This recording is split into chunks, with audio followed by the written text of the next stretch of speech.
Well, 3 weeks ago, I could have went in, sat down, and had a real meal. Now you can't. I'm eating deli chicken sandwich. That sucks. I can't get food unless it's in the convenience store off a cold deli sandwich or a 3-day-old roller item.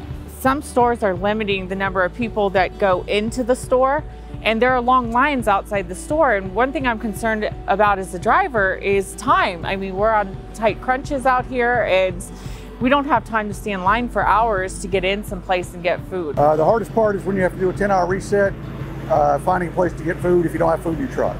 Yeah, just trying to get in.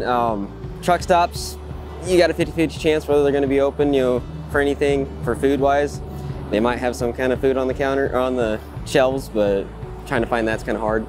Other than that, I mean, you pull up to a fast food restaurant, they might let you walk through the drive-thru, they might not. Everybody's showing on the media that they're letting you do it, but not all of them are letting you do it. Truck stop food's mainly gone, except for the Loves. They've got them locked off, they'll serve you, but there's no self-service or anything like that. Like passing out the meals like you guys did, that's awesome.